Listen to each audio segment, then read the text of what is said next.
Checking. Meenakshi, Meenakshi, താൻ ഇന്ന് miss കൊച്ചിനായതിന്റെ ഒരു സെലിബ്രേഷൻ ആണല്ലോ ഇന്ന്. So come and join us please.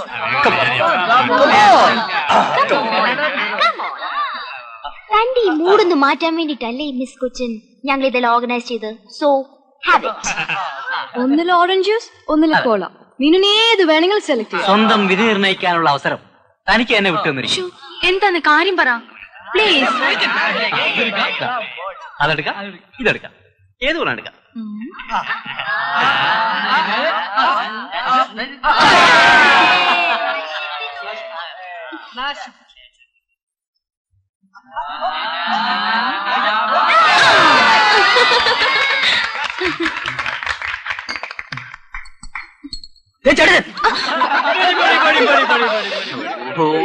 തന്നെ വെറുതെ വെറുട്ടാനല്ലടോ ഇവരിത് പറഞ്ഞത്.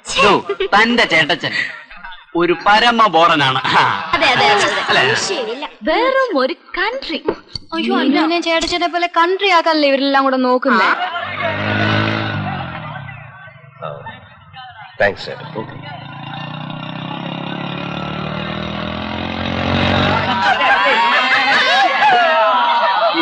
No please. എനിക്കെന്തോ തല ചുറ്റുന്ന പോലെ. തല ചുറ്റുന്നോ? You perfect. Aami okay Sudha? Perfectly all right. There's nothing wrong with you. Perfectly all right. Excuse me, please. Excuse me. Our next item is the most modern interpretation of Mohiniyattam.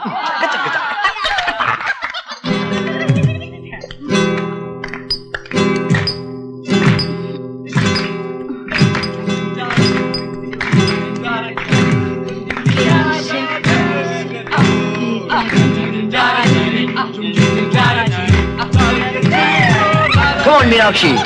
Let's dance. Hey! Bra! Ha! Meenakshi! Hey, wait! Cool it, man! Ha! Ha! Meenakshi! Hey! Let me be free, huh? Hey! പഠിച്ചത് മനസ്സിലാക്കാൻ മതി. കേരളത്ത് ഇനി ഇതിന്റെ അകത്ത് പുറത്തിറങ്ങി നിന്റെ മുട്ട ഞാൻ തല്ലിയടിക്കും. ലെക്കില്ലാതെ കണ്ട എരപ്പാളികളുടെ കൂടെ അഴിഞ്ഞാടാ നടക്കുന്നു. അലവലാതി നിന്റെ തലവഴി ഞാൻ തിളച്ചെണ്ണ പോലെ ഒഴിക്കും. സർവ്വത് നശിപ്പിക്കാൻ പറഞ്ഞ സന്തതിയാ നീ. പിറന്നപ്പോ തന്നെ പെറ്റ തള്ളയെ തിന്നില്ല. വേണ്ട പറഞ്ഞാ കൂടിപ്പോ. പഠിത്തം നിർത്തുക, വീട്ടിൽ കൊണ്ട് പൂട്ടിയിടുക. എന്താ ഇതൊക്കെ? ആർക്കാ ഭ്രാന്ത്? തനിക്കോ അതോ ആ കുട്ടിക്കോ? എടോ, ഇതൊക്കെ അറ്റ കയ്യാ. ഇങ്ങനെയൊക്കെ അങ്ങോട്ട് ചെയ്യാൻ തുടങ്ങിയ ആ കുട്ടിക്ക് എന്താ തോന്നാന്നറിയോ? വാശി, വൈരാഗ്യം. പിന്നെ താൻ പിടിക്കുന്നിടത്ത് നിൽക്കില്ല, അറിയോ? പിന്നെ ഞാൻ എന്താ ചെയ്യേണ്ടെന്ന് പറ. അതെ, സ്നേഹത്തോടെ കാര്യങ്ങൾ പറഞ്ഞ് മനസ്സിലാക്കി കൊടുക്കുകയാ വേണ്ടത്. അല്ലെങ്കിൽ തന്നെ ആ കുട്ടി ഇപ്പൊ എന്ത് തെറ്റാ ചെയ്തേ? തലയ്ക്ക് വെളിവില്ലാതെ വേഷവും കോലോ. ഈയുടെ ഭാര്യ സാർ അവളെ കണ്ടിട്ടുണ്ടോ? അതിപ്പോ തന്റെ ഈ വേഷം വൃത്തികേടാണെന്ന് ഞാൻ പറഞ്ഞാ താ സമ്മതിച്ചു തരുമോ? അതുപോലെയാണോ പെൺപിള്ളാരെ? 4 പേരുടെ മുമ്പിൽ ഒരു കൂസലില്ലാതെ പറയാൻ തന്നെ എനിക്ക് അരയ്ക്കുന്നു. അതിലൊന്നും ഒരു തെറ്റും പറയാൻ പറ്റുകയില്ല. താൻ വെറുതെ മനസ്സുകൊണ്ട് ഓരോന്ന് സങ്കല്പിച്ചുണ്ടാക്കുക. എടോ, അവള് മുന്നോട്ട് കുതിക്കുമ്പോ താൻ പിന്നോട്ട് ഉരുളുക. അതാ സത്യം. മോളെ മീനാക്ഷി, മോളെ, എന്റെ പൊന്നു മോളി വാതിൽ അങ്ങോട്ട് തുറ. ദേഷ്യപ്പെട്ടത് വേറെ ആരും അല്ലല്ലോ, കുഞ്ഞിന്റെ ചേട്ടച്ചനല്ലേ. അതിനിങ്ങനെ അങ്ങോട്ട് പിണങ്ങിയാലെങ്ങനെ? വാതില് തുറക്കാൻ. മോളെ മീനാക്ഷി. ഒന്നും മിണ്ടുന്നില്ലല്ലോ. മീനാക്ഷി, മീനാക്ഷി,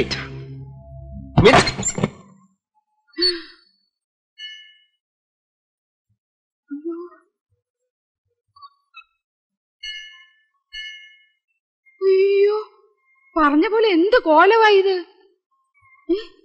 എന്റെ ദൈവമേ, എങ്ങനത്തെ മുടിയായിരുന്നു അത്! മുഴുവൻ വെട്ടിമുറിച്ച് കളയേണ്ട വല്ല കാര്യമുണ്ടോ? അതൊക്കെ പോട്ടെ, മോൾ എന്തിനാ ഉണ്ണിക്കുഞ്ഞിനെ എങ്ങനെ വിഷമിപ്പിക്കുന്നേ? ആ മനസ്സ് നേരെ ദൈവം പൊറുക്കത്തില്ല മോളെ. അത്രയ്ക്ക് കഷ്ടപ്പെട്ടാ മോളെ ഈ നിലയിലാക്കിയത്. മോളെ ക്ഷമിക്കണേന്ന് ചേട്ടച്ചനോട് പോയി പറ. എഴുന്നേക്ക് വന്നാട്ടെ. അയ്യോ അവൾ എന്നെ തല്ലിയ ഞാൻ സഹിക്കും. പക്ഷെ ഇനി നിന്റെ ദേഹത്തോടുന്ന ചോര ഉണ്ടല്ലോ, ചോര അത് ഇവരുടെ അറിയോ? ഇവരുടെ പാലാ. അടിക്കടി ഇനി അടിക്കടി. പെറ്റ തള്ളയെ കൊന്നില്ലേ, ഇനി പാല് തന്നാലോ കൊല്ലേ? ഇവിടെ എന്റെ ആരുമല്ല. ചെല്ലി ചെല്ലേ, നിന്റെ നിർമ്മല ചേട്ടത്തില്ലേ അവരുടെ അടുത്തില്ലേ. ഇനി നിന്റെ കാര്യം അവര് നോക്കിക്കോളും. പക്ഷെ നീ മറക്കരുത്, എന്റെ ജീവിതമാണ് ഞാൻ നിനക്കത്. ചേട്ടച്ചൻ ആർക്കു വേണ്ടി ഒരു ചുക്കും ചെയ്തിട്ടില്ല. ചേട്ടച്ചൻ ജീവിച്ചത് ചേട്ടച്ചന് വേണ്ടി തന്നെയാ. നോക്കിക്കൊല്ലണ്ട, എണ്ണി ഞാൻ പറഞ്ഞു തരാം. അവനവന്റെ അന്തസ്സിന്റെ അഭിമാനത്തിന്റെ പേരും പറഞ്ഞല്ലേ എന്റെ അച്ഛൻ ഇവിടെ ഇറക്കി വിട്ടത്. ഒരു പെണ്ണിനെ മോഹിപ്പിച്ചിട്ട് ചേട്ടത്തിന് വലിയ ത്യാഗിയാണെന്ന് മറ്റുള്ളവരെ കൊണ്ട് പറയിപ്പിക്കണമായിരുന്നു. അതിന് എന്റെ പേരും പറഞ്ഞ് അവരെ കൈയൊഴിഞ്ഞു. ഇന്നേ വരെ ചേട്ടച്ചൻ പിന്നെ അവരെ കുറിച്ച് ഓർത്തിട്ടുണ്ടോ? ചേട്ടച്ചൻ അറിയില്ലെങ്കിലും എനിക്കറിയാം. അവരിപ്പോഴും കല്യാണം കഴിച്ചിട്ടില്ല. വലിയനെ ചേട്ടത്തിയെ മോശക്കാരാക്കിയിട്ട് നാട്ടുകാരുടെ സിമ്പതി ചേട്ടച്ചന് നേടണമായിരുന്നു. അതിനാ ചേട്ടച്ചൻ എന്നെ വളർത്തിയത്. ചേട്ടച്ചന് ഇതൊക്കെ കേൾക്കാൻ എന്തിനാ ഇവിടെ നിൽക്കുന്നത്? എങ്ങോട്ടെങ്കിലും ഇറങ്ങിപ്പോ. ചേച്ചി, ഇത് നമ്മുടെ മീനാക്ഷിയല്ല. അവൾ എന്നോട് ഇങ്ങനെ പറയത്തില്ല. മനുഷ്യനെ അങ്ങോട്ടും ഇങ്ങോട്ടും മനസ്സിലാക്കാൻ കഴിയുന്നില്ലെങ്കിൽ എന്ത് ചെയ്യാനൊക്കും? സത്യം പറഞ്ഞ ചേട്ടത്തി, എനിക്കിപ്പോ അങ്ങോട്ട് പോണോന്നേ തോന്നില്ല. വെറുത്തു, ശരിക്കും മടുത്തു ഞാൻ. കല്യാണം കഴിക്കാൻ പറ്റാത്തതിലും പിന്നെ ഉദ്യോഗത്തിന് പോകാൻ കഴിയാത്തതിലും എത്രയായാലും ഫ്രസ്ട്രേഷൻ ഇല്ലാതിരിക്കോ? പിന്നെ എന്നോടുള്ള ദേഷ്യം ഉണ്ടെന്ന് കൂട്ടിക്കോ. ഇതിനൊക്കെ ഞാനെന്ത് വേണം? എന്നെ എന്തിനാ ഇങ്ങനെ ഹരാസ് ചെയ്യുന്നേ? No, I want allow it. എനിക്ക് തോന്നിയ പോലെ ഞാൻ ജീവിക്കും. അന്ന് പോയതാ, പിന്നെ അങ്ങോട്ടും ഇങ്ങോട്ടും ഒരു കമ്മ്യൂണിക്കേഷൻ ഇല്ല. കഴിഞ്ഞ ശനിയും ഞായറും ഒക്കെ വരുമെന്ന് കരുതി. വാശിക്കു വാശി, ആരും വിട്ടുകൊടുക്കരുത്. ഇടോ, തന്റെ ഈ നരച്ച തലയൊന്ന് കുഞ്ഞുന്ന് വെച്ചിട്ട് ആകാശം ഇടിഞ്ഞു വീഴാനൊന്നും പോകുന്നില്ല. ഈ ഞായറാഴ്ച അവള് വരും, എനിക്കറിയാം. അതെന്ത് ഗണിതശാസ്ത്രമാണ്? അന്നുള്ള പിറന്നാളാ, വരണം. ഏതായാലും ചേട്ടത്തിന് അവിടെ വരെ ഒന്ന് പോകണം, അതാ നല്ലത്. പിറന്നാളിന് വിളിക്കാതെ അവള് വരണം. വരും സാറേ, വരും. എനിക്കറിയാം വരുമെന്ന്. ഞായറാഴ്ച ഉച്ചയ്ക്ക് പിറന്നാൾ സദ്യ ഉണ്ടാ സാറുവാ, അവളുണ്ടാവും.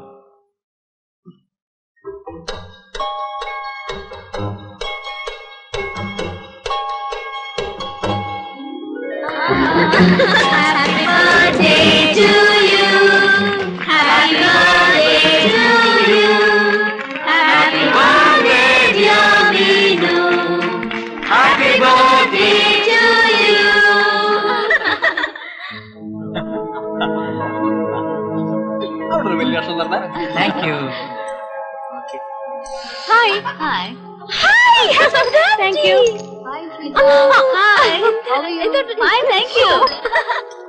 ഡോക്ടർ മാത്തച്ചൻ എന്ന് പറയുന്ന കാപ്പി കുടിച്ചിട്ട് പോയാ പോലെ, ഞാൻ അങ്ങോട്ട് വരാം. പോട്ടെ, ഡിന്നർ കഴിഞ്ഞിട്ട് പോയാ മതി. വലിയ കേക്ക് വേണ്ടേ? അയ്യേ, പൈനാപ്പിൾ കേക്കാ. എല്ലാരും കൂടെ കൊടുക്കും. Thank you.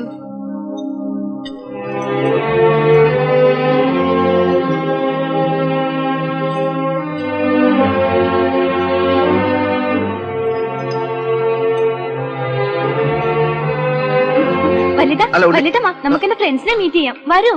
വരൂന്നേ. ഏയ്, ഇതെന്റെ വല്യേട്ടനാണ്.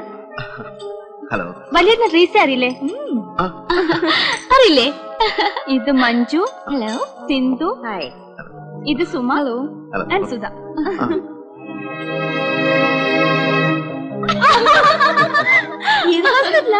സിറ്റി ഹോസ്പിറ്റലാ. എന്നാ നിങ്ങൾ സംസാരിക്കുക, ഞാനിവിടെ ഒന്നും ശരിയാവില്ല. ഞാനിപ്പോ വരാം. ശരി.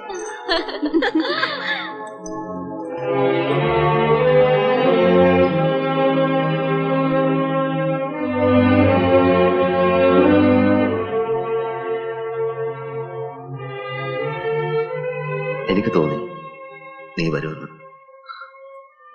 പ്രസാദാണ്, അവളെ തൊടിക്കണം. ഞാൻ പ്രാർത്ഥിച്ചോളാം. അവള് നിന്റെ അടുത്തേക്ക് തന്നെ വരും. നീ പോയിക്കോ.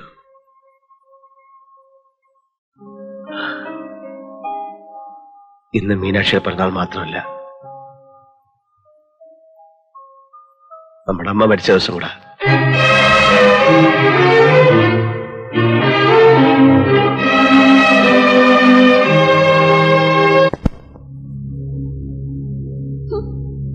നിപ്പ് കണ്ടില്ലേ? ഒരുത്തിക്കെങ്കിലും കൂസലുണ്ടോ നോക്കിക്കേ. ഈ 5 എണ്ണത്തിനെയും ഈ നിമിഷം കൊണ്ടുപോക്കണം. At this very moment take away from here. കുറച്ചു നാളായി ഞാൻ വാച്ച് ചെയ്യുന്നു. ഇവരുടെ പോക്ക് ശരിയല്ല. ലേറ്റായിട്ട് ഇവിടെ കയറി വന്നിട്ടുള്ളപ്പോഴൊക്കെ ഞാൻ വാൺ ചെയ്തിട്ടുണ്ട്. ഒരു ഇഷ്യൂ ആക്കണ്ടെന്ന് കരുതി പലതും ഞാൻ കണ്ടില്ലാന്ന് വെച്ചിട്ടുണ്ട്. But yesterday it was that much extreme. മെസ്സുകളിൽ ഇന്നലെ എന്തായിരുന്നു ബഹളം? ലക്കും ലഗാനും ഇല്ലാതെ എന്താ അഴിഞ്ഞാട്ടായിരുന്നോ? ഇപ്പോഴൊന്നും ഓർമ്മയുണ്ടാവില്ല. എന്താ ഇവിടുമാര് വിചാരിച്ചിരിക്കുന്നേ? എന്തോ ആകാമെന്നോ? അതൊക്കെ അങ്ങ് വീട്ടിൽ കൊണ്ടുപോയിക്കോ. കൊണ്ടുപോയി കുറച്ചുകൂടെ ഓമനിച്ച് വളർത്ത്. ഇവിടെ വെച്ച് വേണ്ട.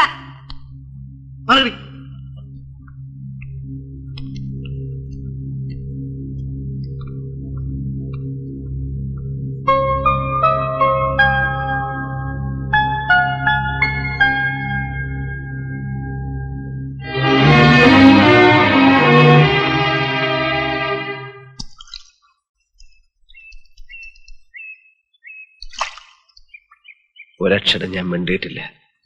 പലപ്പോഴും നാവ് പൊങ്ങിയിട്ടുണ്ട്. അപ്പോഴൊക്കെ ഞാൻ അവിടെ നിന്ന് ഇറങ്ങിപ്പോവും. തല്ലാനും ഗുണദോഷിക്കാനും ഞാൻ ആരുമല്ലല്ലോ. അങ്ങനെയൊന്നും പറയരുത്. അതൊരു കെട്ട ജന്മ. നന്നാവില്ല വാര്യർ സാറേ, നന്നാവില്ല. എനിക്കറിയാം. കുറച്ചു ദിവസം കഴിയട്ടെ, ഞാനൊന്ന് കണ്ട് സംസാരിക്കാം. ചിലപ്പോ ഒരു നല്ല വാക്കുകൊണ്ട് മനസ്സങ്ങ് മാറും. ഞാൻ എങ്ങനെ വളർത്തിക്കൊണ്ടുവന്ന കുട്ടിയാ, എന്ത് ലാളിച്ചു. ഇപ്പോഴെനിക്ക് കുതിർന്നിട്ടില്ല. കല്യാണം കഴിച്ച് അവനവന്റെ പിള്ളേരെ വളർത്തിയിരുന്നെങ്കിൽ ഈ പേര് ദോഷം വരുമായിരുന്നു. എനിക്ക് അവൾ ജീവന് ജീവൻ.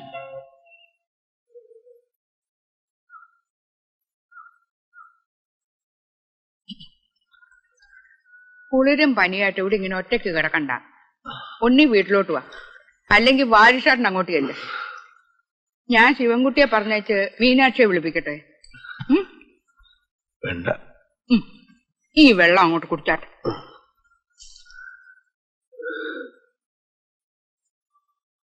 ചേട്ടത്തിന്റെ ഓരോ കടുംപിടുത്തവും വാശിയും കാരണം എന്തോന്നാ കുന്തം. ആ മീരക്കൊച്ചിന്റെ കണ്ണീരും ദുഃഖവുമാ. അതായി ഇവിടെ കിടന്ന് ഉരുവുന്നത്.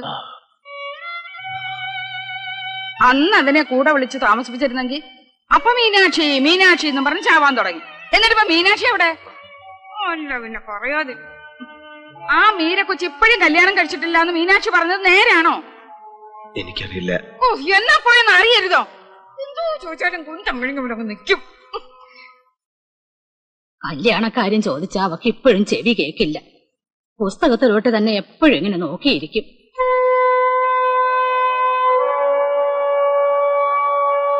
ഉണ്ണികൃഷ്ണനൊരു മോളുണ്ടല്ലോ, എന്താ അവളുടെ പേര്? മീനാക്ഷി.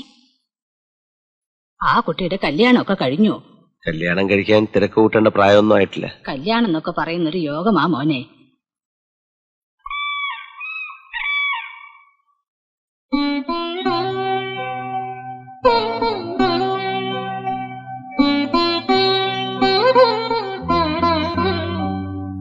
മീനാക്ഷി കൂടെ കൊണ്ടുവരായിരുന്നു. ഈ വരവ് അവൾ അറിഞ്ഞിട്ടില്ല. അറിഞ്ഞ സമ്മതിക്കില്ല അല്ലേ? അതുകൊണ്ടല്ല, മീനാക്ഷി ഒരുപാട് മാറിപ്പോയി. മീരയിൽ നിന്ന് എന്നെ അകറ്റിയത് അവളാ. ഒടുവിൽ അവള് തന്നെ എന്നെ വിട്ടു പോവുക. പെട്ടെന്ന് തനിച്ചായ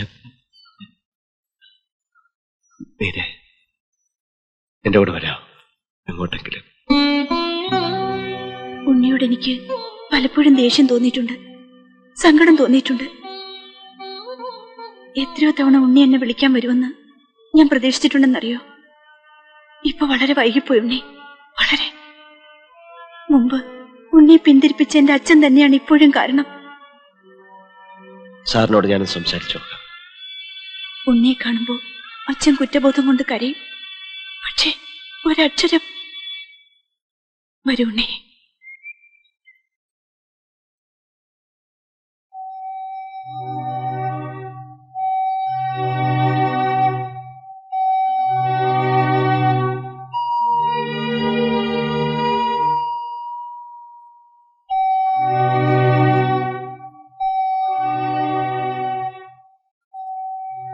2 വർഷം മുമ്പ് പെട്ടെന്ന് തളർന്നു വീണു. 3 മാസം ബോധമില്ലാതെ കിടന്നു. പിന്നെ ഈ കിടപ്പ. സംസാരിക്കില്ല. ഉള്ളിൽ ചിലപ്പോ തിരിച്ചറിയുന്നുണ്ടാവാം. അച്ഛാ, ഇതാരാന്ന് മനസ്സിലായോ?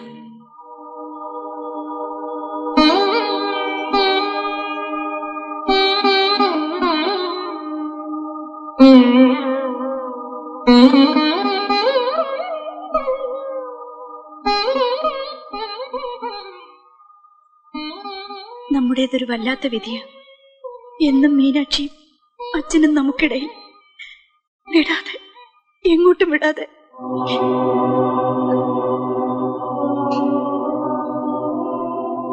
ഈ അച്ഛനെ വിട്ട് ഞാൻ എങ്ങനെ കൂടെ വരും?